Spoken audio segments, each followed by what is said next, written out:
Pronto. Agora foi, acho que todo mundo. Menos eu, na verdade. Não, não, eu tô aqui, não, Você está aí, eu tô você está aqui. Tô aparecendo, aqui. você está falando, você Pronto, acho que aparece. foi todo mundo. Foi todo mundo.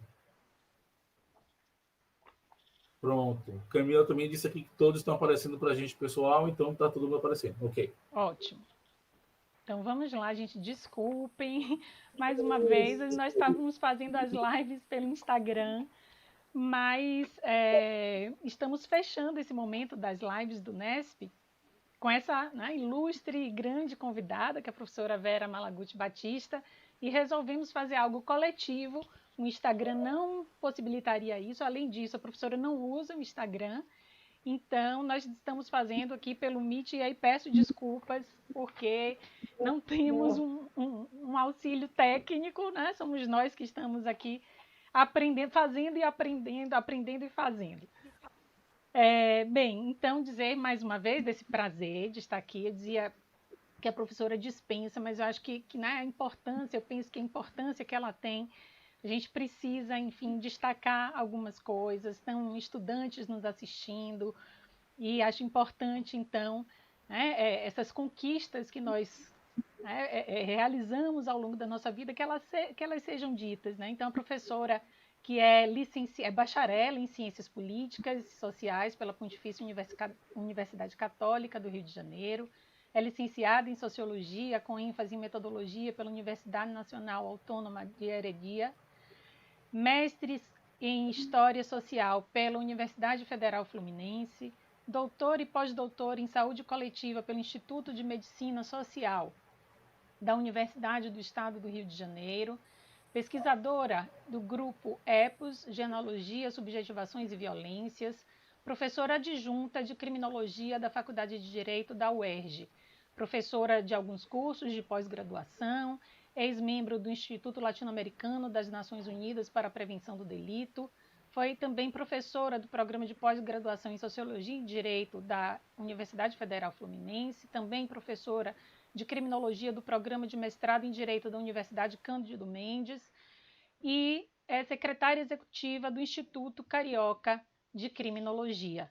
A sua tese de doutorado, O Medo da Cidade do Rio de Janeiro, Dois Tempos de uma História, está publicado pela Revan, assim como a sua dissertação, Difíceis Ganhos Fáceis, Drogas e Juventude Pobre no Rio de Janeiro, também pela Revan. A professora tem, né, um currículo extenso em termos de publicações, eu não vou aqui citar, mas está disponível para todos no Lattes, no Escavador, enfim, na internet, para quem queira ler a sua produção, se ainda não leu. Bem, então, como eu dizia, né, a professora está aqui conosco e nós estamos hoje fechando essa série de lives que o Nesp promoveu no Instagram. Então, vou fazer aqui um histórico muito breve, para não tomar muito tempo, porque aqui nós queremos ouvir a professora, mas como fechamento eu gostaria de destacar que começamos com uma live em parceria com a ESA, com a professora Daniela Portugal, que fez esse convite. Eu estava um pouco resistente às lives e Daniela, essa colega querida, fez esse convite e acabou me animando para fazer outras discussões no Nesp com alguns dos integrantes do Nesp. Essa primeira live teve como tema Pandemia e Encarceramento, pensando fora dos containers. Depois fizemos uma live Aspectos Processuais e Penais do Pacote Anticrime com o professor André Nicoliti e o professor Vinícius Assunção, integrante do Nesp, que está hoje aqui presente. Também audiência de custódia em tempos de pandemia com o professor e defensor público Daniel Nicuri e com a nossa integrante e consultora para assuntos tecnológicos, né? E também grande pesquisadora Jéssica Mello. Fizemos uma live sobre competência e prerrogativa de foro com a professora Thaís de Carvalho e o professor Misael França, também integrante do Nesp. O professor Misael, que recém-doutor, acabou de defender uma bela tese de doutorado. Também falamos sobre atualização do Tribunal do Júri, novas decisões, pacote anticrime e júri virtual, com uma dupla muito especial de irmãs, a defensora pública Diana Furtado e a nossa querida pesquisadora Fernanda Furtado, que é também sua colega, professora Vera, ela também é socióloga. Que legal. Fizemos uma live sobre direitos humanos e o sujeito insurgente, direito e emancipação na modernidade periférica, com o colega, professor Samuel Vida, e com o integrante do NESP, recém-aniversariado, aniversariante desse final de semana, Tiago Vieira. Fizemos uma live sobre racismo e segurança pública com a promotora de justiça, Lívia Vaz, e muito atuante nessa área, e com a nossa querida Isaane Sodré, que fez um belo TCC sobre audiência de custódia, a questão da tortura. Fizemos uma live sobre abolicionismos com a querida e também admirada professora doutora Maria Lúcia Caran, e com o integrante do NESP, professor também da UNEB, o professor Ney Menezes, meu orientando de doutorado. Fizemos a penúltima live, a última no Instagram, Cidadania Africana, Legislação e Controle Social na Bahia no período pré-abolição, com a professora da UFRB, Luciana Brito, e com o professor Cleibson Dias, também doutorando no PPGD, também me orientando. Então, foi uma série de lives que se comunicam com o tema que hoje discutimos aqui, né? A questão criminal no Brasil contemporâneo. Então, esse é o texto, esse inclusive é o título do texto, de um dos textos da professora Vera Malaguti. Quem quiser depois, que ainda não leu, né, está acessível na internet. E vamos então, certamente, aqui dialogar sobre algumas questões que já foram também pontuadas nessas outras lives, porque nosso objetivo trazer a discussão, nesse momento de tantos retrocessos e de aumento do punitivismo, trazer reflexões sobre o que hoje acontece aqui no Brasil, e quando assistimos, por exemplo, a esse avanço do punitivismo com a aprovação do pacote anticrime, com a proposta de utilização de containers em tempos de pandemia para as pessoas privadas de liberdade, com a redução drástica por esse governo da utilização do indulto, principalmente nesse contexto de pandemia, com a adoção de monitoração eletrônica, representando aí mais uma forma de controle social.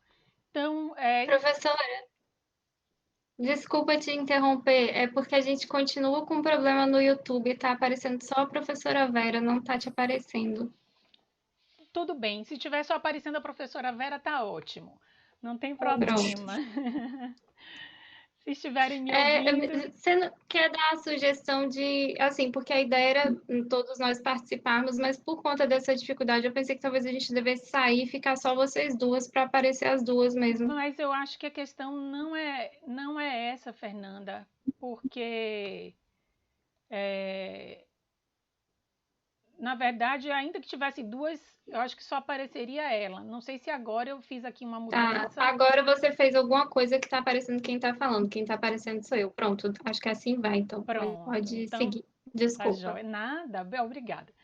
Então, vamos lá, né? Eu dizia da importância da gente discutir a questão do controle social, né? Que tem toda, enfim, né? Que revela que é, né, a expressão, né? Uma expressão do poder punitivo, quer dizer, o poder punitivo hoje se revela nesse controle social, e que é uma questão que, né, tem sido aí, que tem feito parte desse percurso da professora Vera. Então, hoje temos aqui a melhor forma de finalizar esse nosso período de lives, enfim, e para discutir, então, a questão criminal no Brasil contemporâneo, né? Pensando na deslegitimação da pena, do direito de punir, a partir do nosso contexto. Essa, eu acredito que também é uma outra contribuição muito importante que a professora constrói ao longo do seu percurso, né, de pensar as questões e a questão criminal a partir da nossa realidade, da luta de classes e também da questão racial. São questões muito presentes na sua obra. Né? A professora ela nos convida, portanto, nesse percurso, a pensar a questão criminal como um construto histórico-social, como ela diz, né? Para trabalhar numa perspectiva política das relações de poder que envolvem as demandas conjunturais por ordem. E tem um texto dela, né? Todos os textos são interessantes, mas tem um título que chama Segurança e Autocolonização, que eu também indico, e que é muito importante nessa reflexão, né, a partir de pensar a questão criminal a partir da nossa perspectiva, da perspectiva brasileira. Então, não vou mais me alongar, já demorei muito, já perdemos muito tempo com questões técnicas e essa minha apresentação falando um pouco sobre as nossas atividades. Passo a palavra à professora, então, Vera Malaguti Batista. Bom, muito obrigada pelo convite, é uma alegria poder estar aqui com vocês, né? Professora Alessandra Prado é uma referência nas resistências da Bahia, da Universidade do Direito, então é uma alegria muito grande poder dialogar com vocês. Então vamos lá, né? Para a gente. Eu pensei em trazer aqui como a questão criminal no Brasil contemporâneo. É um texto que vocês devem ter lido, então eu pensei em atualizar esse texto um pouquinho com o que eu tenho trabalhado depois desse texto e que é até um pouco o que eu apresentei no IBCCRIM, né? Quer dizer, que seria uma atualização da questão criminal no Brasil contemporâneo. Então, eu volta e meia, na pandemia é bom para a gente pensar, né? A gente teve bastante tempo para pensar. Agora menos, dando em live, estamos nesse mundo virtual bastante agitado, né? Que é uma estratégia da gente se comunicar, não ficar tão fechado entre eles. Mas eu sempre me pergunto, metodologicamente, eu que fiz ao longo da minha vida uma desconstrução metodológica muito grande, né? Eu sou eminentemente trans, né? Porque trabalhei com sociologia, história, criminologia, medicina social para trabalhar estudos da subjetividade, meu orientador era psicanalista, então eu me coloco numa plataforma trans total, né? E acho que a criminologia, quanto mais olhares convergirem sobre ela, né? Tem um grande baiano maravilhoso, Milton Santos, né? Como é importante para a criminologia a gente ler o Milton Santos, né? Que é autor importante, aquela geografia, então... mas eu sempre me pergunto, bom, e agora, né? O que a gente... metodologicamente, eu comecei a pensar como eu acho a primeira coisa que quando a gente se aproxima do objeto criminológico, né, que para entender, como diria o Pavarini, o objeto da criminologia é importante entender qual é a demanda por ordem, né? Então, dentro dessa perspectiva de, como disse a professora Alessandra, de desnaturalizar a questão criminal, politizá-la, porque afinal de contas a questão criminal trata-se de relações políticas. Política criminal é ciência política, né? E os alunos de direito são cientistas sociais, embora eles não saibam, mas são, né? Então, metodologicamente, eu pensei, o que a gente tem que fazer, né, no momento? Pensando naquelas definições de criminologia super sucintas, como a do Sutherland, que a criminologia é observar o delito como fato social, né, que é uma definição super simples. Ou a mais poética do Zaffaroni, que é saber e arte de despejar discursos perigosistas, né? Então, nos chamando a atenção de que o medo é o grande fio condutor, né, da história dos discursos criminológicos. E quando a gente fala do medo, imediatamente a gente pensa na alteridade, né, na construção do outro. Na alteridade no sentido de que o Ocidente, entre o século XIV e o século XVIII, a Europa central, né, o centro do processo de acumulação de capital, ela, a partir ali do século XIV até o século XVI e até o XVIII, numa longa duração, ela constrói o outro, né, que tanto é a expulsão dos muçulmanos da Espanha, a perseguição aos judeus, aos leprosos, todos os controles sociais de peste, mas principalmente quando descobre a América e que transforma todo o resto do mundo, né, no grande outro que vai ser escrutinado, classificado pelo positivismo criminológico. Então, a criminologia ela surge exatamente a partir do outro e do medo do outro. Mas aí eu dizia, o que a gente tem que fazer? A gente tem que interrogar o passado, né? E aí não pode deixar de ter a nossa criminologia uma compreensão das nossas matrizes ibéricas, e quando a gente fala das nossas matrizes ibéricas, a gente está falando de Inquisição, de colonização, do extermínio dos povos originários, dos povos nativos, e da escravidão que marca toda a nossa construção histórico-social até os dias de hoje.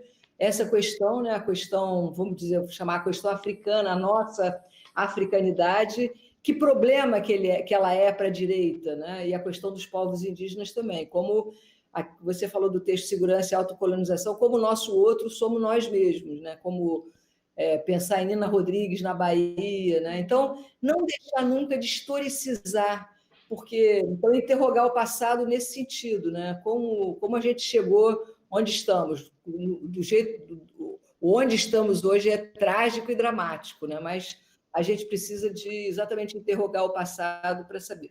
Segunda coisa é interpretar o presente, né? E quando a gente vai interpretar, que a gente não quer explicar como o positivismo faria, mas a gente quer interpretar, desnaturalizando, politizando, olhando o concreto, o objeto concreto da nossa criminologia, mas com o olhar para a demanda por ordem, o que está acontecendo naquela conjuntura, naquele lugar e naquele momento histórico, né? Então, esses são os atravessamentos principais.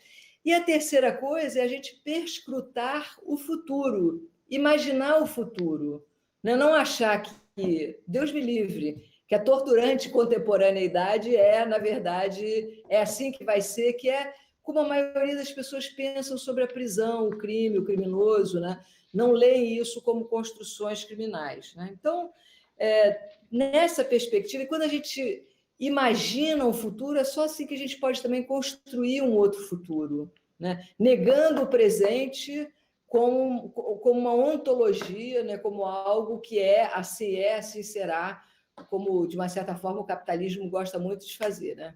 Então, essa criminologia nossa, quando ela interroga o passado, ela está olhando a colonização, ela está olhando a racialização através de um olhar muito... E quando a gente fala de questão criminal, a Angela Davis é muito boa nisso, né? Países que passaram pela escravidão, o sistema penal é uma atualização do sistema de escravidão, simplesmente, né? Então, o que eu poderia trazer mais do que vocês já leram para a gente conversar? É que, para entender a torturante contemporaneidade, a pergunta que eu tenho feito, olhando como nós estamos agora, é como é que a ditadura atravessou a democracia, né? Como é que nós, na saída da ditadura, né? Pensando no Brasil, numa longa duração de autoritarismo, com alguns hiatos democráticos muito raros, né? 54 a 64, né? O período que a gente está vivendo, que é um período estranho, que é uma democracia atravessada pela ditadura, até ela se instalar no governo federal, agora pelo desejo popular, que é uma coisa... Haja a interpretação disso, o esforço interpretativo nosso, né, de entender o que aconteceu. Então, o que eu estou dizendo, esse avanço da ditadura pela democracia? Na saída da ditadura, nós todos estávamos com uma resistência muito grande à truculência policial, ao autoritarismo, né? Isso é presente na eleição de vários governadores democráticos, né? E Bahia tem Valdir Pires, Rio de Janeiro Brizola, Arraes em Pernambuco, Franco Montoro e Mário Covas em São Paulo, certamente na Bahia alguém, além do querido Valdir, que eu me lembro muito, é uma figura muito querida para mim, politicamente, historicamente, né? Mas isso estava na agenda, né?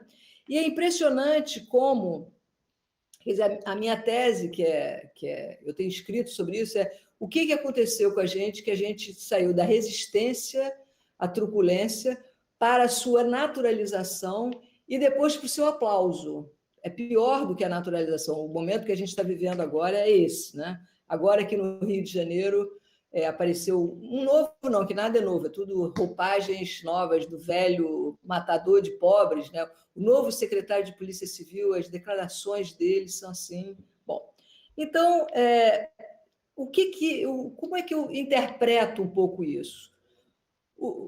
Alguns equívocos que também marcaram o campo da esquerda. Não é só a direita que é punitiva, tem um artigo famoso da Maria Lúcia Caram, querida, que se chama A Esquerda Punitiva, né? Mas a gente vê os governos à esquerda também, os grandes equívocos que cometeram quando se fala de política criminal.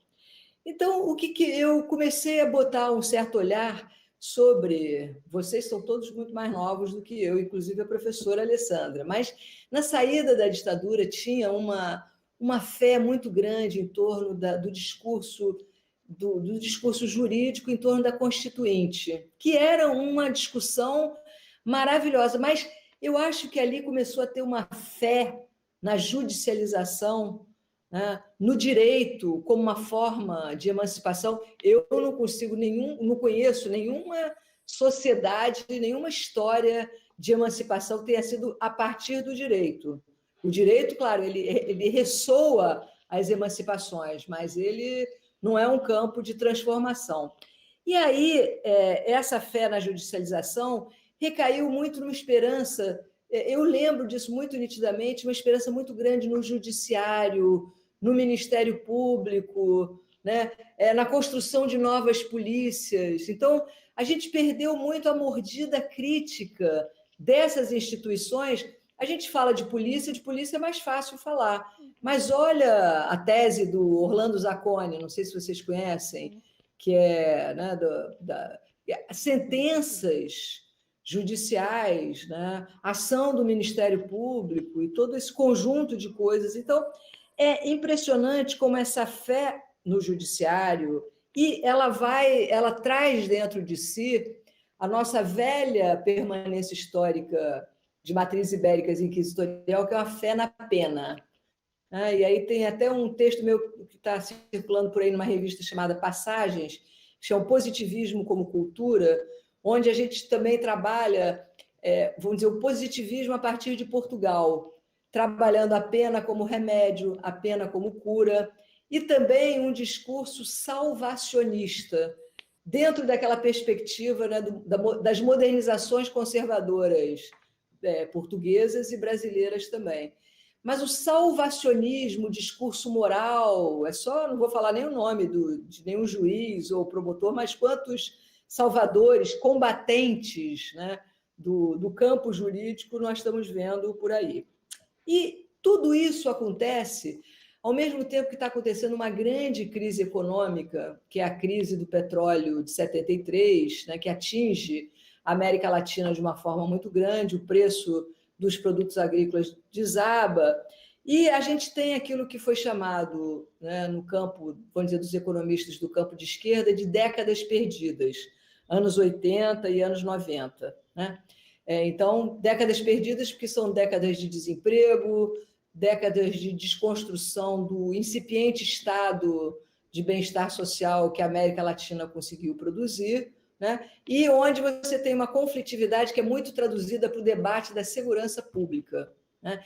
Começa a existir uma grande obsessão por segurança pública. Tem um texto maravilhoso do Alessandro Barata, onde ele fala que a gente não precisa não devemos falar de direito à segurança, mas devemos falar de segurança dos direitos. E tem um lindo texto do Nilo Batista, que vocês devem saber que eu sou suspeita para falar, que se chama Criminologia sem Segurança, onde ele vai questionar exatamente o conceito de segurança. Depois, professor Alessandra, se tiver alguma dificuldade de achar esses textos, eu ajudo aí a passar para vocês. Né? Então, essa obsessão, esse medo do crime, essa transformação que vai exatamente corroendo todas aquelas tentativas, né, de trabalhar uma perspectiva de uma política de segurança democrática, polícias com uma nova formação, o medo do crime. E aí, desde os anos 70, a guerra às drogas, que entra no Brasil no auge da ditadura, ela é o principal vetor de construção desse novo inimigo. É uma guerra que já está aí há 50 anos, né? ela fez, segundo Rosa Del Olmo, a atualização do inimigo, né, na América Latina, que deixa de ser o subversivo, o terrorista, para ser o traficante, que vai ser o alvo, né, dessa letalidade policial que está acontecendo agora, né? Olha só que interessante. No período da ditadura, os Estados Unidos focavam muito a formação dos integrantes das Forças Armadas no continente. Essa atualização do inimigo público, esses discursos e a guerra às drogas, faz com que, na verdade, hoje, as polícias sejam o alvo dos treinamentos, né, de todo transferência de tecnologia, de letalidade. Então, o que a gente tem? A gente tem hoje no Brasil, né, avançando um pouquinho mais depois, essa reconfiguração de um formato da guerra, né? O formato guerra reconfigura os nossos sistemas, fazendo com que as nossas polícias atuem como forças armadas e as nossas forças armadas atuem como polícia. Esse foi um equívoco das esquerdas também. Não entender como o mercado internacional do proibicionismo recrutava a ponta pobre. E todo o discurso da esquerda é sempre o tráfico é horrível, mas o consumo, vem com aquele papinho estadunidense e tal, que aqui no Rio de Janeiro que a gente fala que é papo de posto 9, né? Quando, na verdade, a ponta que sangra é a ponta do tráfico, é a ponta pobre, né? Então, eu, a partir disso, tenho trabalhado em cima de uma coisa que eu aprendi com o Nilo também, que ele fala que estudar direito penal é estudar a constituição histórica do sujeito culpável, né? Como é que se constitui historicamente o sujeito culpável. E aí eu digo que o nosso papel aqui, na criminologia, é desconstruir a constituição histórica do sujeito matável. Não é o culpável, é o matável, porque um suspeito aqui no Rio de Janeiro é morto em segundos numa operação policial. Não sei se vocês observaram que caíram os homicídios no Rio de Janeiro. Caíram a partir da decisão do Supremo, finalmente deu uma dentro, né, que o Supremo ruim, mal escolhido, né, mas de proibir as operações policiais nas favelas em tempos de pandemia, que nós estamos vivendo isso. Imediatamente o número de homicídios cai, né? O que nos leva a avançar a nossa pauta abolicionista também na direção da polícia e não só na direção das prisões. Bom, mas a verdade, já estou me adiantando aqui para o final, é que essa guerra às drogas ela reconfigurou para o formato guerra polícia militar, polícia civil. Aqui no Rio de Janeiro, a polícia civil recebe treinamento dos SEALs, aquela tipo tropa de elite dos fuzileiros navais dos Estados Unidos. É a equipe que matou Bin Laden, né? Então, olha, fazendo formação da Polícia Civil. Mas não só lá, né? Você tem isso no Ministério Público, no Judiciário, promotores e juízes completamente policizados, investidos do combate, da guerra. A minha querida Vera Andrade, a gente teve numa mesa junto, eu tive a honra e a alegria de estar junto com ela. Ela trabalhou esse formato da guerra no Brasil em 4 vertentes, né? Guerra urbana contra os pobres na cidade, a guerra no campo, né? A guerra à corrupção e a guerra às mulheres, de uma forma geral, né? Então, ela trabalhou essa de uma forma brilhante, como ela sempre... Mas a guerra contra as drogas se transformou no maior vetor de encarceramento, de tortura e de extermínio e relegitimou, então, a truculência policial, fazendo com que a gente passasse muito rápido, com o auxilioso apoio da grande mídia e da indústria cultural, né? Filmes como Tropa de Elite, né? Trabalhou rapidamente essa passagem da resistência à naturalização e ao aplauso. E constituiu no Rio de Janeiro, que é uma cidade rebelde, uma cidade africana como Salvador, o Rio de Janeiro sempre, antes de virar essa poça decadente que nós estamos, né? Só olhar as figuras políticas, é um pesadelo muito grande, mas produziu no Rio de Janeiro, o Rio de Janeiro foi por ser um Estado rebelde, insurgente sempre, foi palco de várias experiências de segurança pública. E todas essas experiências no Rio de Janeiro, tirando o Leonel Brizola, que tinha uma posição com relação a isso muito firme, todas elas, a direita e a esquerda, foram configurando aquilo que Foucault chama de Estado de polícia, trabalhando a ideia de que as áreas pobres devem ser ocupadas militarmente. As UPPs, desde a primeira UPP, eu caí de pau nas UPPs, apanhei muito, Fernanda, que é minha colega de sociologia, dos colegas da sociologia, né? Apanhei muito e tal, mas hoje eu vejo como a ocupação policial é que deu lugar a essa milicização do Estado do Rio de Janeiro. Se a gente quiser entender as milícias, não adianta olhar para os esquadrões da morte, pode até olhar, porque interrogar o passado é sempre bom, mas isso é uma outra coisa, vem do Estado e do poder e do protagonismo que, inclusive, os governos de esquerda, a nível federal, estadual e municipal, deram às polícias, até chegar ao ponto de discutir se as polícias devem ser autônomas. Tem uma PEC aí, né? Eu sempre digo isso, polícia autônoma, mesmo eu conheci umas, SS, nazistas, né? A polícia tem que ser completamente num Estado democrático de direito, né? Nesse totem que nós olhamos sempre para frente, que seria o Estado democrático de direito, nunca chegamos lá, mas é uma polícia que ela é subordinada democraticamente aos governos eleitos, né? Então, a mídia buscou trabalhar dentro daquele conceito de criminologia, das técnicas de neutralização, não sei se vocês lembram, que é do Matza, né? Que técnicas de neutralização foram usadas para que a gente fique completamente, o dia continue igual, quando a gente sabe que mataram 10 no Cabula ou 20 no Alemão, né? Então, que técnicas de neutralização a mídia produziu, e agora também as fake news dessas redes sociais manipuladas, para produzir novas subjetivações, para consolidar os nossos afetos punitivos, né? Que estão lá ancorados, como diz o Darcy Ribeiro, todo brasileiro é um pouco torturador e um pouco torturado, né? Um pouco na paisagem natural de barbárie que foi o genocídio colonizador e a escravidão. Então, isso está lá na nossa memória coletiva, a barbárie, esses afetos punitivos estão aí, né? Então, o que eu acho que eu já estou fechando aqui, eu acho que a nossa tarefa na criminologia, então, seria a principal tarefa de uma criminologia contemporânea crítica, seria a gente conseguir desconstituir esse sujeito matável, desconstruir essa afetividade, produzindo outras maneiras, nem que a gente faça isso projetando para o futuro. Estamos vivendo tempos difíceis agora, mas esse é um exercício que eu faço muito com o nosso grupo aqui.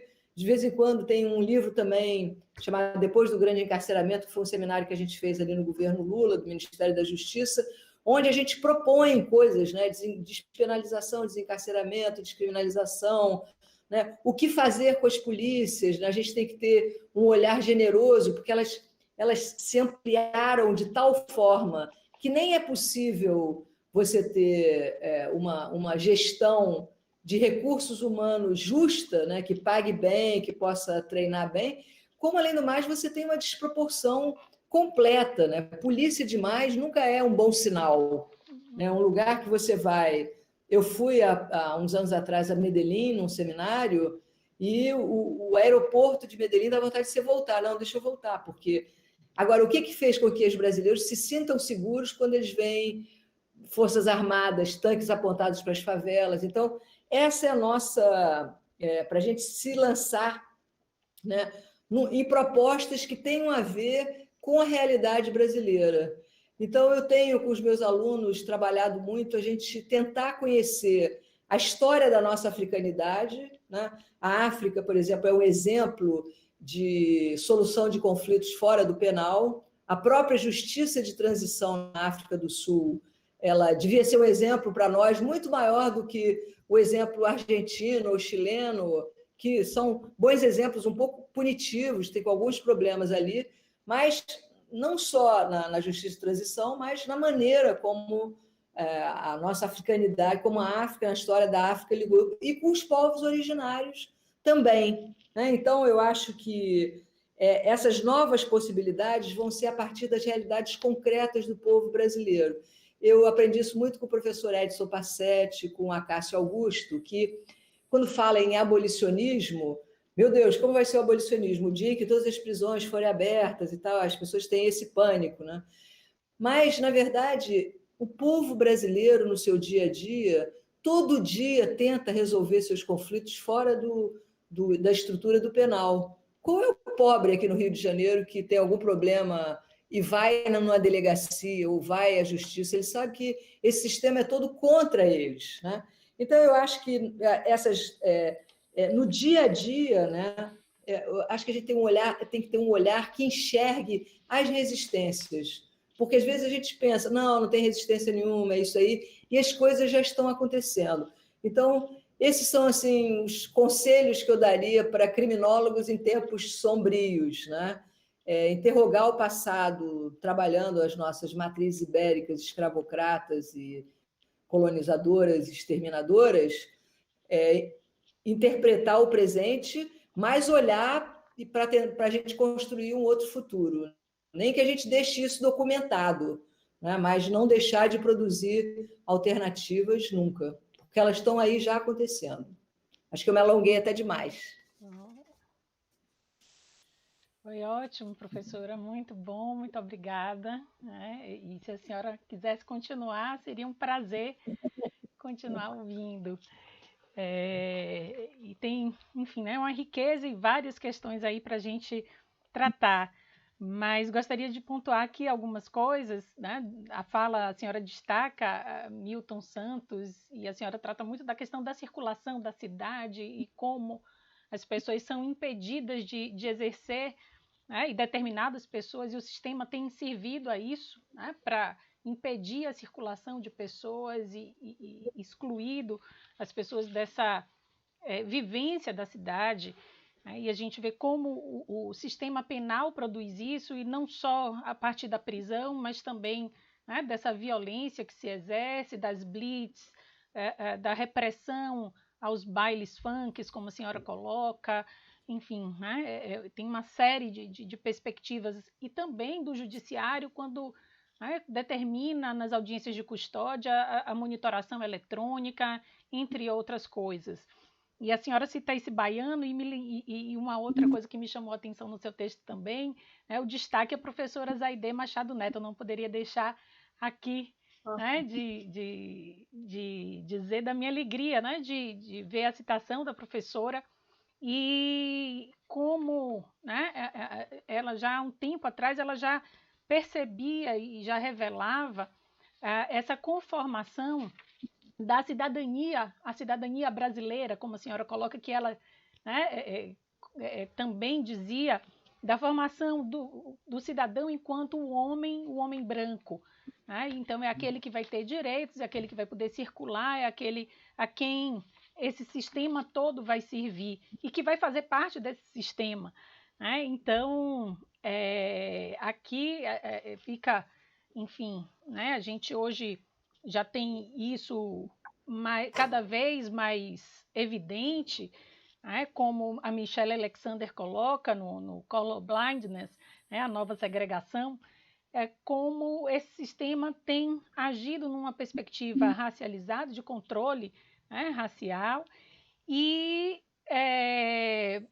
como ele age também para abafar determinados movimentos de resistência. Então, eu acho muito interessante nos seus textos e na sua pesquisa e nas suas falas essa construção, né, também propositiva, e de trazer a questão da importância dessa resistência, de não ter outra forma, da gente não depositar tudo num judiciário, um judiciário que é formado por homens brancos, né, um judiciário que não revela isso nas decisões expressamente, mas que a gente sabe que nas entrelinhas as suas decisões, né, essas decisões estão impregnadas de racismo. Né? Então, é preciso, né, de fato, a gente pensar em resistir e não só a fé no sistema penal, mas essa fé também no judiciário, que faz parte, que compõe esse sistema penal, a gente precisa repensar, por exemplo, quando determinadas formas de solução de conflitos são cooptadas pelo sistema de justiça, né? Como a senhora dizia, muitas coisas, se a gente olhar para trás, nos nossos povos originários, nas pessoas que vieram, que foram, né, trazidas de África e escravizadas, enfim, que as soluções passam por uma outra forma, né, de solução de conflito consensuada, mas como esse consenso vai ser trazido para o sistema de justiça e ele vai ganhando outra conotação e repercutindo ainda nessa perspectiva de estigmatizadora e de reforçar e de legitimar tanto a sanção como também a construção desse sujeito, né, que a senhora coloca, né, essa constituição histórica do sujeito matável, e a gente sabe que aqui na nossa sociedade é a pessoa negra, né? E nesse sentido, como ainda a justiça, quando, né, vai cooptar essas formas de solução, ela vai reforçando cada vez mais a figura dessas pessoas como figuras perigosas, como figuras, enfim, que não devem circular, né? Então, Professora, sim, professora, sim. desculpa, o pessoal está pedindo para eu te interromper porque você não está aparecendo no vídeo, está só aparecendo a professora Vera. Aí a gente tentou te avisar pelo chat, mas você está muito concentrada, não conseguimos. Não, tudo bem.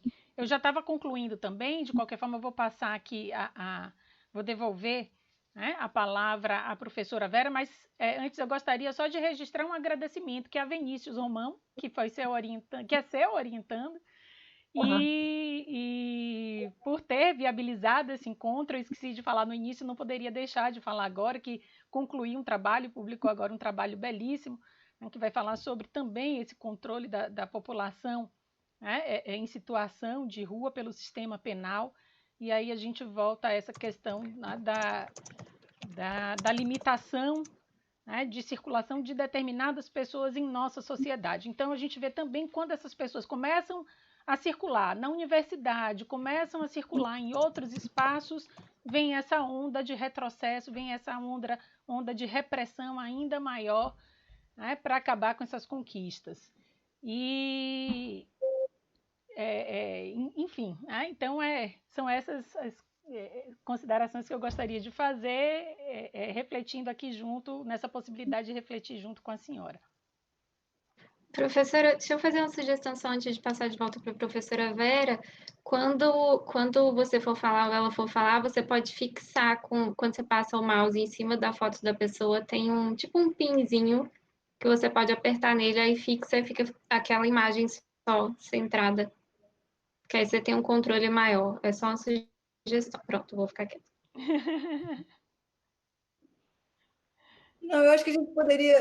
Eu ia falar, quando você falou de circulação, eu ia falar do Vinícius Romão, meu querido aluno, que fez um lindo trabalho trabalhando circulação e audiências de custódia. O trabalho vai ser publicado agora, ele está fazendo doutorado aqui com a gente.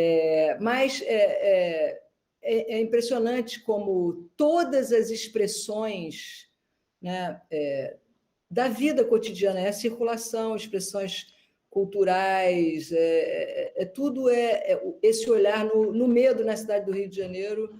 Eu tentei trabalhar um pouquinho esses detalhes, né? A estética da escravidão, né? Como é que o Brasil tem uma cartografia, uma hierarquização, né? E um controle reticular, né? E principalmente da circulação pelo medo, né? Das revoltas populares, e a Bahia foi lugar de uma linda revolta popular, que foi a revolta dos malês. Mas eu acho que a gente podia ampliar agora o debate, eu já falei muito. Sim. Quem gostaria de fazer alguma observação? Ou de alguma reflexão?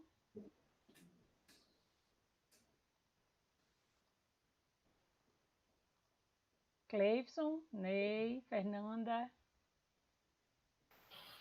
Olá, boa tarde. Boa tarde.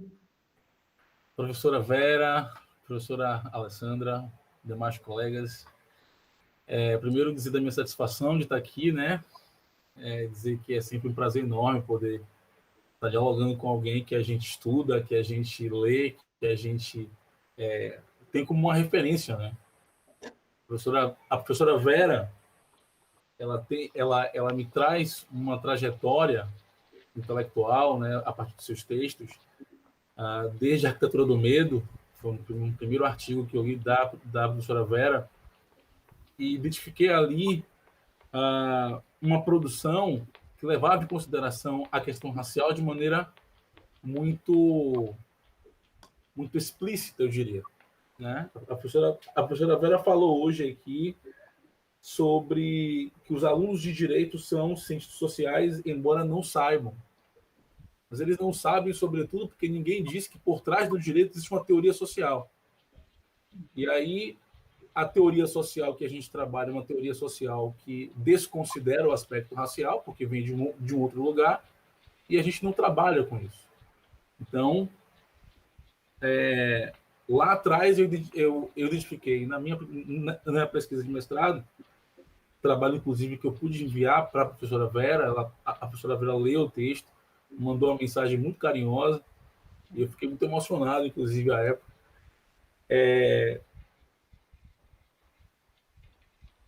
E, enfim, essa é uma oportunidade que me deixa muito sem palavras, mas vamos tentar, né? Aqui.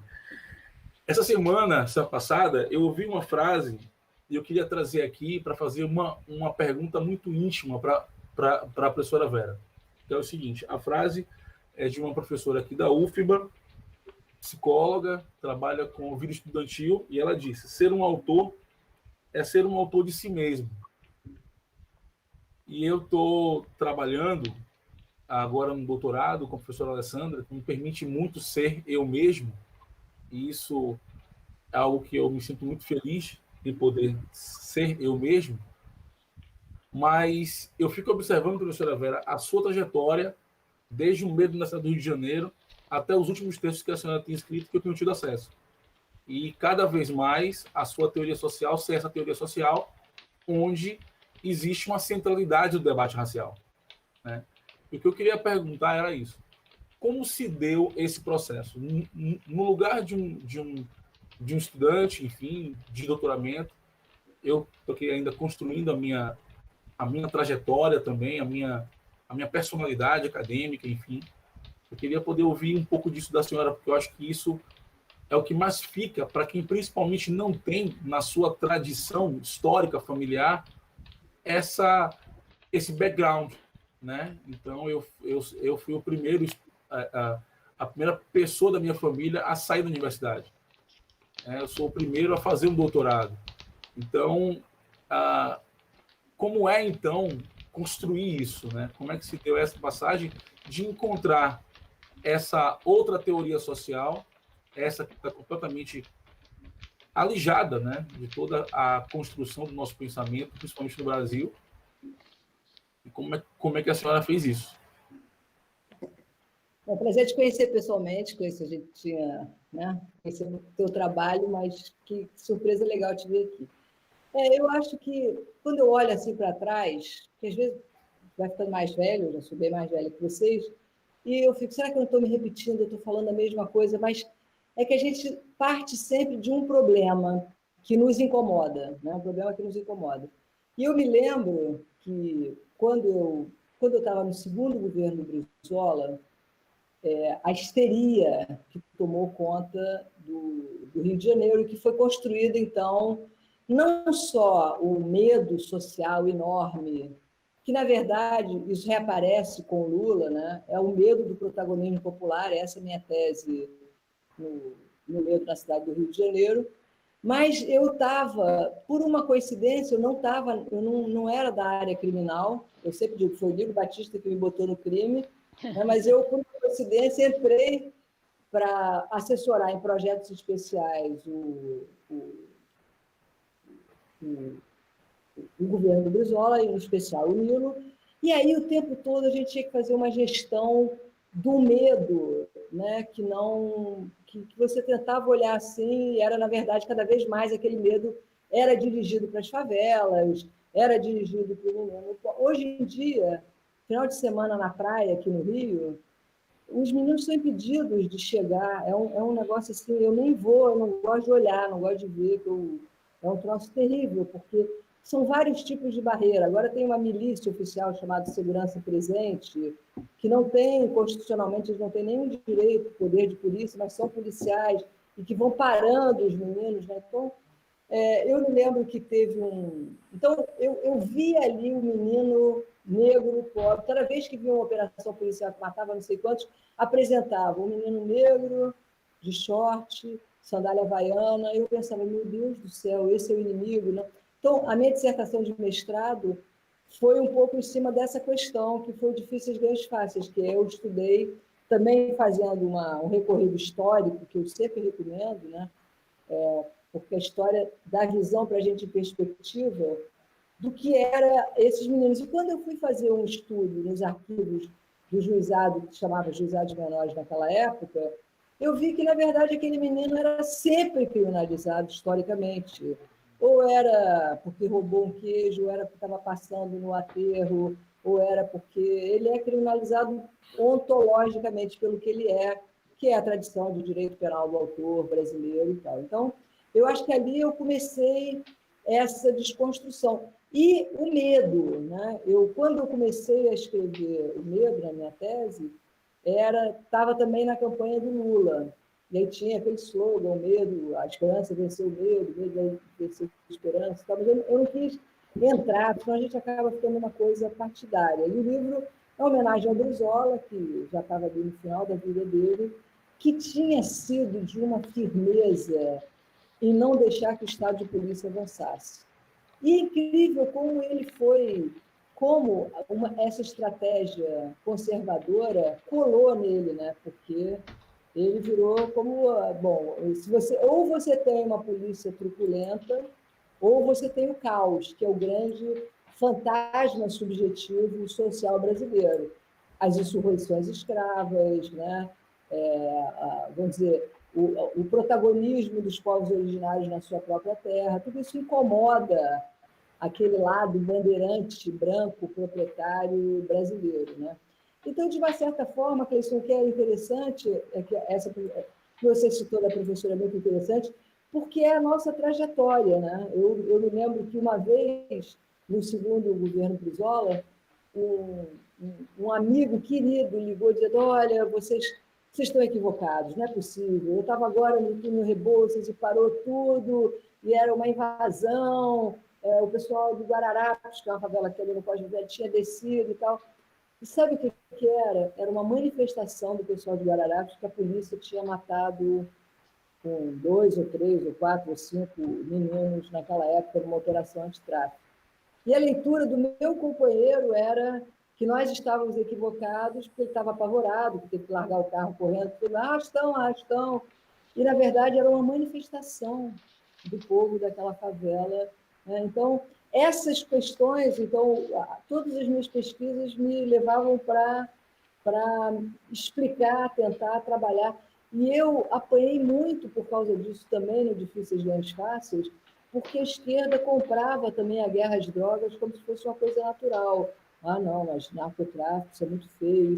Não conseguia fazer uma leitura Milton Santos da coisa, ou uma leitura materialista, marxista, das economias populares, trabalhando isso com as décadas perdidas. Né? Então, eram as questões que me atravessam até hoje.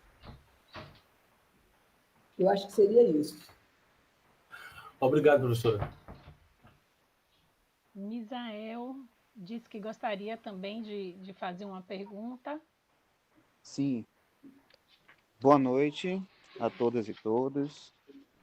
Boa noite, professora Vera. É um prazer estar aqui escutando as suas reflexões, dizer da minha alegria, né?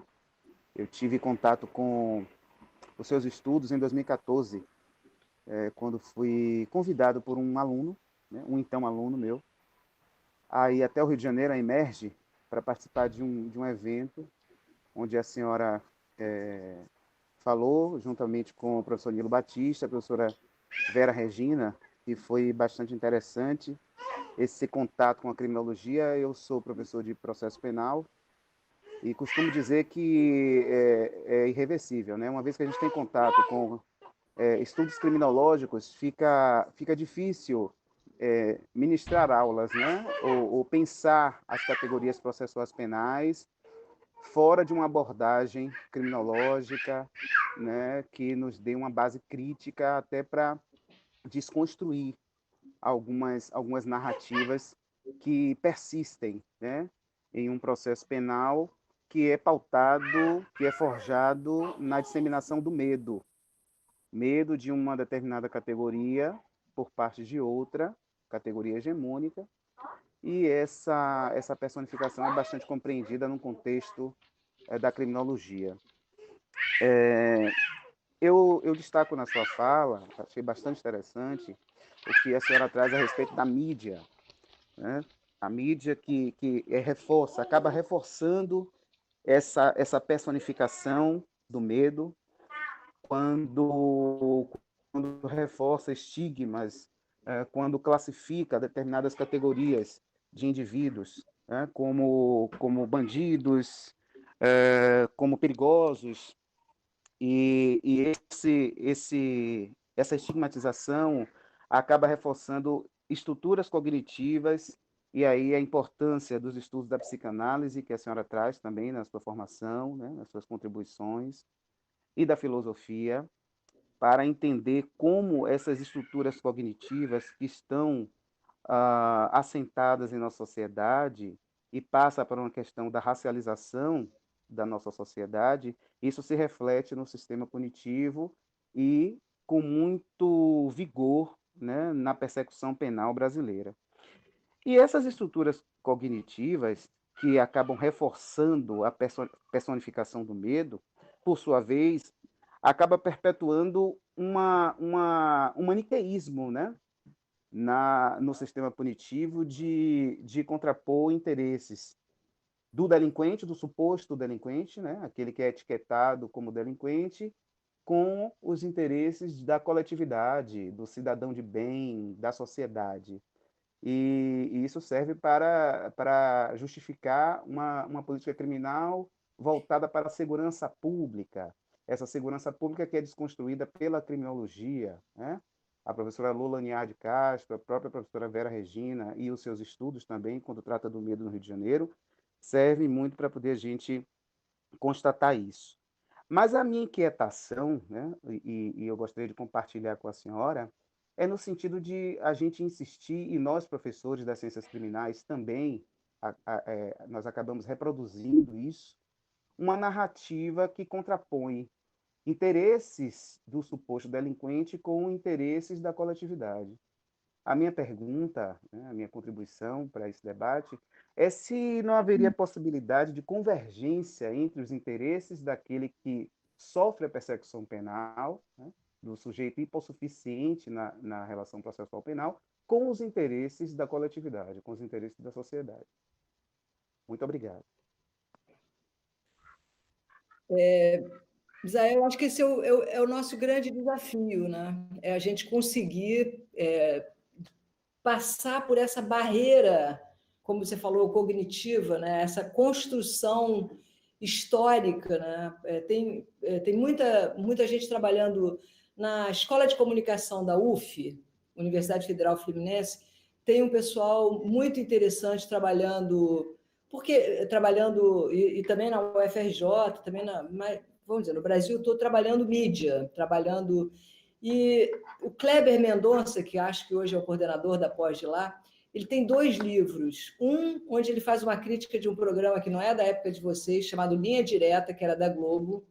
Ele mostra, inclusive, em cima de um caso, né, que foi na Bahia, né, que aparece o caso no Linha Direta, e isso detona uma reação policial que mata constituindo o sujeito matado. O outro livro dele é sobre as edições do RJTV sobre a questão das UPPs. O que eles silenciam, o que eles não falam, o que não é dito, né? Então, eu acho que eu só concordo completamente com você, né, de que isso é uma muralha, uma espécie de muralha cognitiva que deu no que deu, né? Eu acho que a eleição federal que a gente tem hoje é um pouco consequência dessa mentalidade obtusa que foi sendo trabalhada pelos meios de comunicação e que hoje os meios de comunicação até perderam o controle, né? Porque e aí você vê como essa construção se dá. Uma das maneiras que o nosso Instituto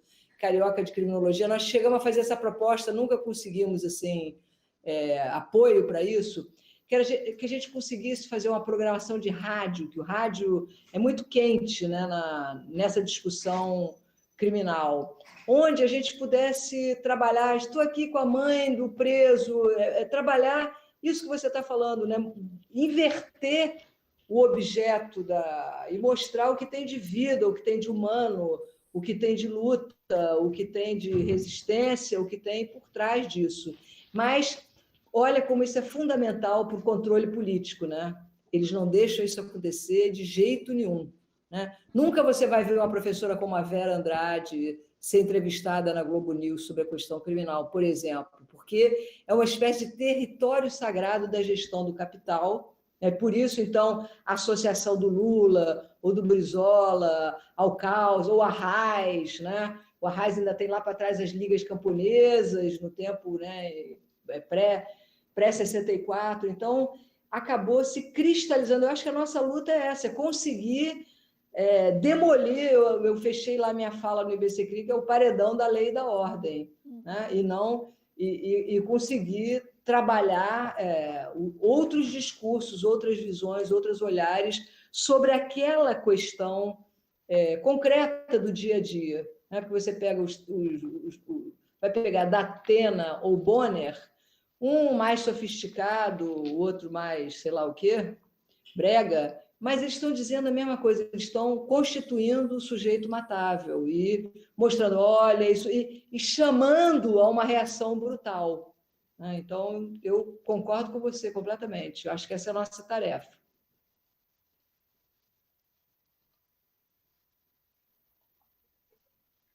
Obrigado, professora. Muito obrigado. Boa noite.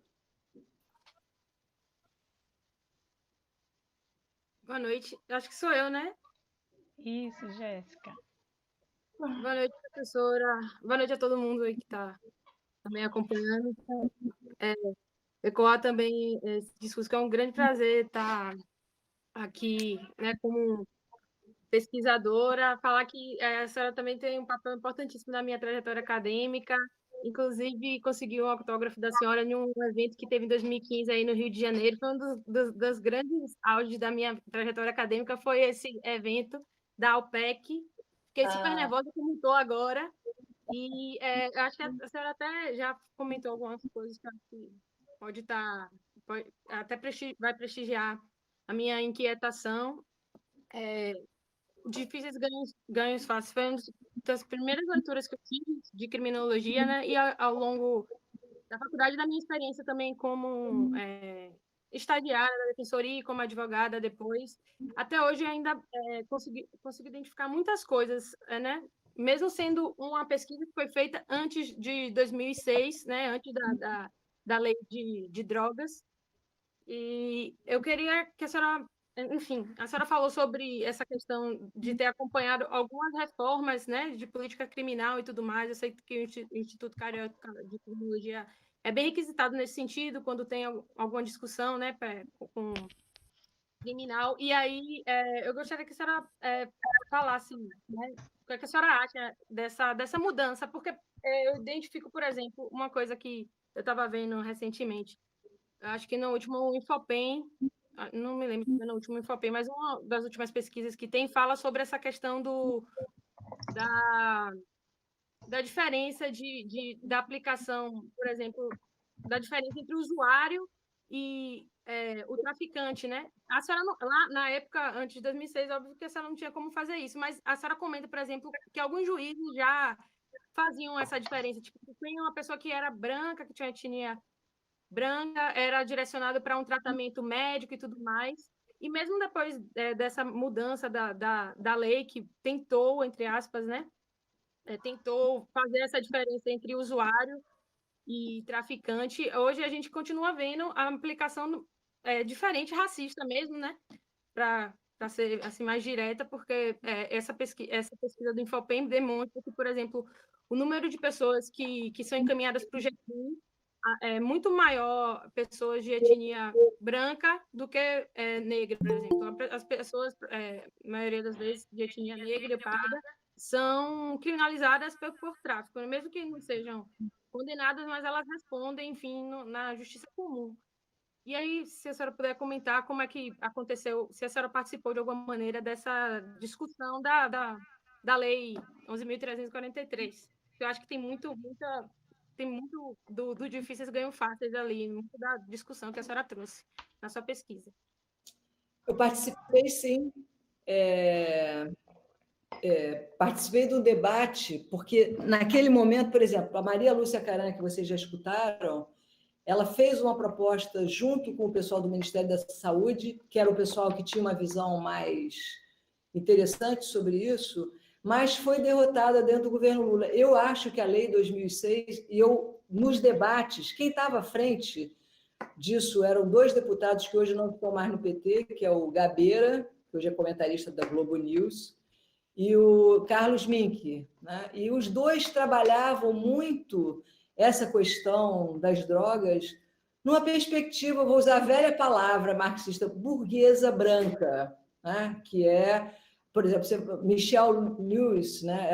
Michelle Alexander, ela trabalhou um pouco a mesma coisa, como a política criminal de drogas produziu, né, lá o novo Jim Crow, reforçou a segregação. Mas eu tenho até um texto daquela época que se chamava Problematizando a Lei tal, onde essa diferenciação... Olha, primeiro é uma coisa absolutamente esquizofrênica você dizer a Holanda faz isso, né? Ela pode ter consumo, mas não pode ter tráfico. Como assim? Então, como é que chega a mercadoria? É porque a ponta da venda é a ponta pobre. Então, toda a demonização... E o que aconteceu com a lei, que foi a lei que o Lula fez em 2006, aconteceu exatamente isso. Aumentou 40% o número de presos por tráfico, naquela perspectiva que o livro do Orlando Zacconi, o Absoluto de Nada, e que a pesquisa da Luciana Batê também trabalha, que é meninos pobres presos com pouca droga e sem arma, que seria algo que, numa proposta de um governo de esquerda, está muito longe das garras penais, né? Então, eu participei e derrotada, porque naquele tempo, olha, os toques que eu recebi de companheiros dizendo, olha, mas como é que você vai falar isso? O tráfico é muito ruim. E eu, só para você ver, eu digo a mesma coisa com relação às milícias. Não adianta a gente tentar entender no Rio de Janeiro as milícias por um discurso moral demonizador. Ou a gente entende a economia da ocupação territorial, policial, ou a gente vai ficar com moinhos de vento, porque, na verdade, é isso. Né? Por que isso aconteceu no Rio de Janeiro? Porque todos os governos do Rio de Janeiro, tirando os do Brizola, apostaram que eles iam conseguir, e o mais incrível é que até hoje não conseguiram conquistar o alemão. Né? Eu tenho um texto que chama O Alemão é Mais Complexo, e depois eu tenho outro que chama O Alemão é Muito Mais Complexo, né? Onde mostra que, na verdade, porque o que a política criminal de drogas esconde é os seus objetivos implícitos. Os explícitos é o combate às drogas, ao consumo, à produção, à comercialização, que nunca conseguiu fazer. Mas o que ela consegue fazer mesmo aqui, por exemplo, nos Estados Unidos, é perseguir, demonizar, relegitimar a tortura, tudo isso que a gente está vendo que o movimento negro dos Estados Unidos está fazendo agora, com a política criminal de drogas, foi um grande reconfigurador, classificador e vamos dizer, vetor de encarceramento, tortura e extermínio, né, dos dias de hoje. Isso você vê também nas relações internacionais. Você pega, por exemplo, o Tribunal Penal Internacional, todos os réus do Tribunal Penal Internacional são africanos, todos os que foram condenados pelo tribunal. Então, quando você está trabalhando política criminal, né, se você não tiver a perspectiva, você está trabalhando ciência política, o que tem por trás daquilo, que aquilo é uma política social, você vai trabalhar fortalecendo aquilo que é, não gosto de falar essa palavra, mas da natureza dos sistemas penais, que é classificar, constranger, discriminar, chamado de seletividade penal. Obrigada, professora.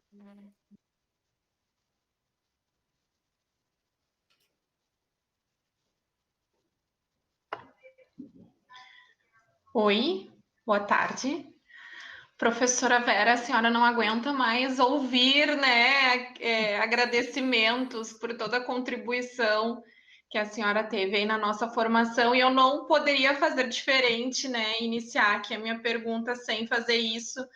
Eu tive contato com o seu livro sobre introdução à criminologia crítica em 2013, e foi a partir dali que eu tirei a minha pesquisa, que é o que eu desenvolvi na graduação e agora também no mestrado, sobre criminalização do funk. Então, quando a senhora fala ali que de todas as manifestações culturais, né, de matriz negra, desde o samba ao funk, sofreram repressão, aquele trecho me marcou muito, e a partir dali eu comecei a executar, então, a minha pesquisa. Então, agradeço imensamente. Eu espero conseguir formular aqui a pergunta, apesar do meu nervosismo. Professora, a senhora falou sobre a guerra às drogas como um vetor de construção do inimigo público através dessa figura do traficante, né?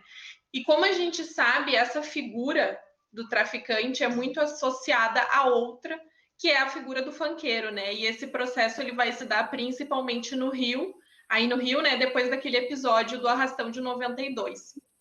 Aqui em Salvador, a grande manifestação cultural da juventude negra e periférica é o paredão, que, apesar de contar com uma outra base rítmica e também com outras particularidades, muito se assemelha com os bailes funks cariocas, né? Agora, no período do isolamento, com a proibição das aglomerações, apesar de constantes episódios de aglomeração em bairros de classe média alta, quem sofreu com uma repressão por parte da polícia militar foi essa juventude que estava nesses paredões, né? Então, muitos foram presos, agredidos. Então, a gente vê um conceito de aglomeração seletivo para que se tenha uma intervenção do poder público, né? E eu gostaria de saber se isso se repetiu no Rio de Janeiro com os bailes, porque aqui a gente assistiu quase que diariamente em redes sociais vídeos de bares no Leblon lotados, né? Sem uma intervenção policial que se assemelhe com o tipo de abordagem que a gente vê na favela. E, por fim, quando a senhora fala que nós devemos ter um olhar que enxergue as resistências, né? A senhora fala resistências além do judiciário, e a senhora também entende manifestações populares, como o exemplo do funk, como meios de resistência.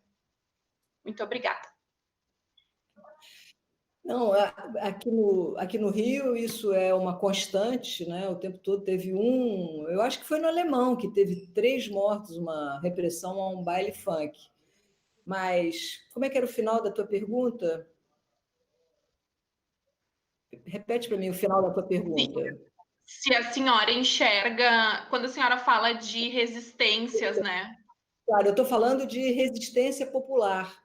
O proibidão, por exemplo, foi porque o funk depois ele se impôs como uma expressão cultural muito popular, não tinha como.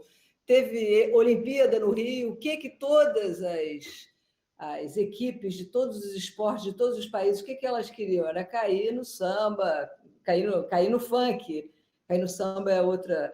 Mas eu acho que as resistências estão aí, elas acontecem. E a nossa africanidade ela é uma história de resistências, né? E está aí o funk, acabou se impondo como uma expressão cultural muito forte no Brasil todo. Você vai para o interior de Minas, tem lá um batidão, você vai... Então, eu com certeza, eu acho que é esse olhar que não é só no judicial, que a gente tem que perceber as resistências, como o povo inventa todo dia maneiras, né, de resistir, de reinventar as suas expressões, né? E o Proibidão era uma dessas, né? O Proibidão, na época, a gente fez uma entrevista na nossa revista, que a gente já acabou, ela durante 20 anos deu um trabalho desgraçado, que era a Discursos Sediciosos. A gente fez, há muitos anos atrás, uma entrevista maravilhosa com o Catra, que morreu recentemente, o querido, que era onde o Catra, vocês não fazem ideia do intelectual que o Catra era, como o Catra era um personagem crítico, assim, depois, né, ele virou um sucesso comercial, que bom, que aí ele pôde, né, viver melhor com seus 30 filhos e tal, mas era uma figura... Mas ele falava a importância do Proibidão como uma crônica do que estava acontecendo, e essa, até hoje, é uma grande luta que a gente tem aqui no Rio de Janeiro, que é a luta da apologia. Agora mesmo, de novo, foi preso o menino, a gente teve uma vez fizemos aqui um mutirão de defesa de vários DJs que foram criminalizados, vários, por conta do crime de apologia. Quando, por exemplo, apologia de matar das polícias ou do próprio governador, que agora já não é mais governador do Rio de Janeiro, isso não tem correspondência, né? Então, por exemplo, o funk, a capoeira, o batuque, o lundu, né? Tudo que é expressão, né? Porque, na verdade, o grande medo branco é esse, é desse protagonismo, dessa potência. Então, nós, na criminologia, nunca podemos cair na reificação desses medos, dizer, não, mas realmente o tráfico é um perigo muito grande. Não, a gente tem que desconstruir tudo que estiver fazendo essa constituição do sujeito matável. A repressão ao funk é um exemplo muito claro disso. Obrigada, professora. Nada.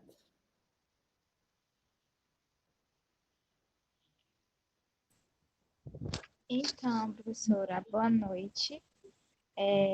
Temos uma pergunta de alguém que está assistindo aqui no YouTube, Alexandre Tupinambá. É o seguinte: que argumentos a professora Vera Malavut expenderia para esgrimir algumas críticas provindas até de setores de esquerda revolucionária contrárias à legalização das arbitrariamente selecionadas substâncias psicoativas tornadas ilícitas, sobre o argumento de que a Open Society, organização presidida por George Soros, também apoiaria essa legalização imprescindível? Bom, só saudar o Alexandre Tupinambá, é um queridíssimo companheiro nosso daqui, né? Então, super boa noite já para o querido Alexandre. Eu acho que, por exemplo, o presidente Mujica no Uruguai sacou isso, que nenhum outro governo de esquerda sacou, que a seleção das substâncias, né, contra a qual a guerra às drogas se contrapõe, é muito mais geopolítica. Quer dizer, a grande mestra nisso tudo foi a Rosa Delolmo. É lógico que as esquerdas teriam que fazer uma proposta, como o Mujica fez no Uruguai, a partir de uma visão geopolítica e de economia política, né? Eu acho que a esquerda embarcou no discurso, mas também porque começam os momentos eleitorais e que os candidatos têm que falar aquilo que as pessoas gostariam de ouvir e não passam daquele território. Até aqui você pode ir, depois se você falar. Então, essas pautas elas acabam escondidas, mas nós, há anos e anos, para trabalhar a questão das drogas, tem que ser uma legalização de todas as substâncias a serem controladas pela saúde ou por outras formas, se elas forem perigosas, como é o caso, por exemplo, da heroína. Mas vocês sabem que nos Estados Unidos nunca houve um número tão grande de overdoses de opioides como agora, com remédios da indústria farmacoquímica. Então, George Soros, que é o personagem diferente, né, do capital, ele não vou ter a mesma posição do Jorge Soros, ele vai ter lá a posição do capital. O capital se posicionou com relação a isso de uma forma muito clara, né? Era criminalizando e demonizando os países produtores dessas mercadorias, como os países andinos ou os produtores de maconha. Hoje, os Estados Unidos é o maior produtor de maconha do mundo, né? Então, o capital, ele se apoderou disso. A gente poderia fazer isso de uma forma diferente, principalmente tendo um olhar diferente sobre o tráfico.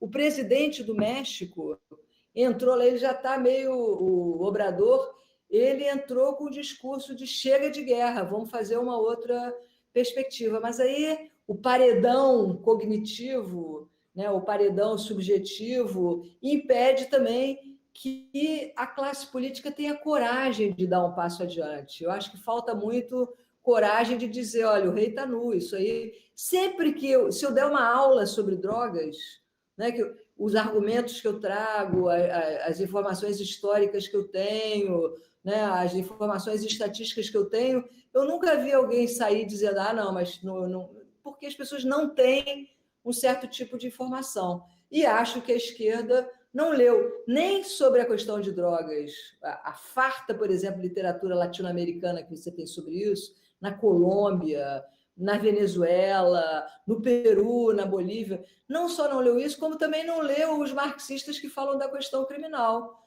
Aí fica como se a segurança pública e o direito fossem algo pendurado. Não, isso aqui existe apesar da história, apesar da geografia, apesar de tudo, e deu no que deu, né? Na verdade, por exemplo, a lei de drogas de 2006, que é a lei do Lula, aumentou em 40% o encarceramento. E nós avisamos, mas era assim, meu Deus, que ponto de vista radical, que louco. Então,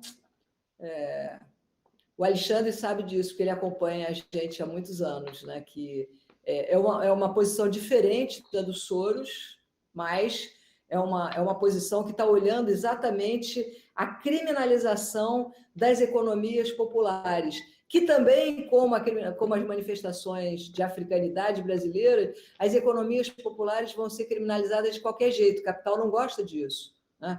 Eu me lembro que o tempo que fizeram as UPPs era um tempo em que a economia popular é que estava segurando o capital no mundo, né? Então, os pobres da Índia, os pobres do Brasil, essas economias é que floresciam. Então, a primeira coisa que a UPP fez foi botar banco, foi tirar os gatos da Light, da empresa de abastecimento elétrico, que no tempo que eu trabalhei com planejamento urbano, a Light, que era uma empresa pública, ela tinha uma diretoria de favelas.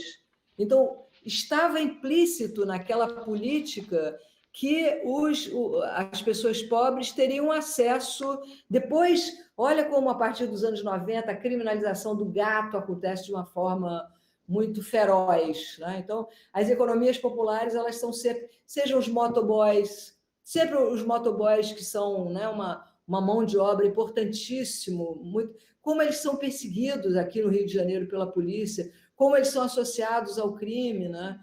E como, então, isso que eu estou dizendo, será que a resistência hoje não está, né? Eu vi uma linda manifestação dos entregadores de aplicativo, né? iFood, essas coisas, uma manifestação contra os aplicativos durante a pandemia. Então, as resistências estão aí, e acho que uma política criminal de drogas, eu acho que o que mais avançou nisso foi o Mujica. E o capital que tem a sua, mas nós temos que ter uma que esteja à altura do desafio, que é descriminalizar a garotada popular que está, né? E o grande medo, né, o grande problema que poderia ter uma descriminalização seria exatamente favorecer o capital, né? E não favorecer os jovens que mataram e morreram para abastecer os brancos de classe média daquelas substâncias alcançadas pelo proibicionismo. Professora, só mais uma pergunta, Vinícius, que vai participar, e aí já estamos nos encaminhando para o final. Eu tinha dito 1 hora, 1 hora e meia, então não quero passar muito. Ótimo. Para que a senhora possa voltar. Sempre.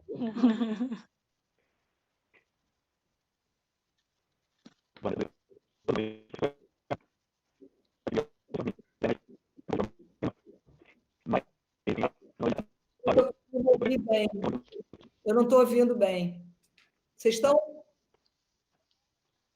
Está falhando. Está falhando, Vini. Está falhando. O áudio está picotado. Vinícius, o seu áudio ele não está conseguindo chegar. Ele está muito picotado a ponto de não entender absolutamente nada. Nenhuma letra. Feche a imagem, Vinícius, que às vezes funciona melhor.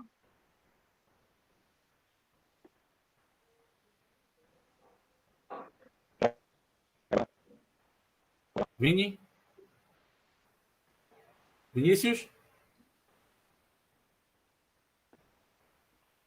Não, acho que mesmo com a imagem fechada. Deu certo, não deu certo, não. Deu certo, não. Deu certo, não. Deu não.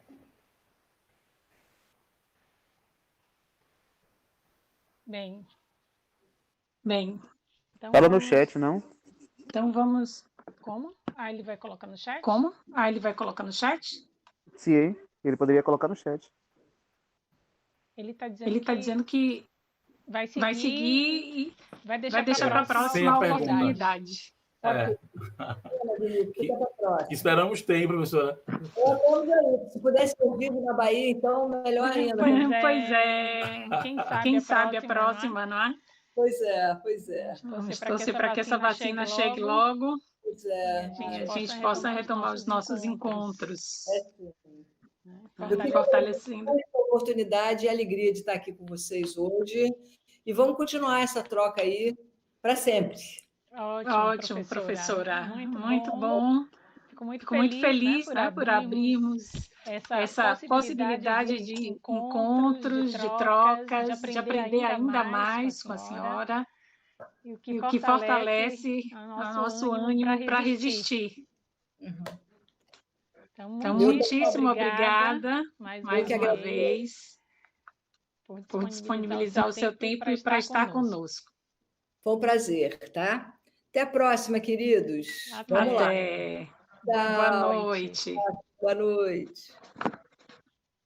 Boa noite.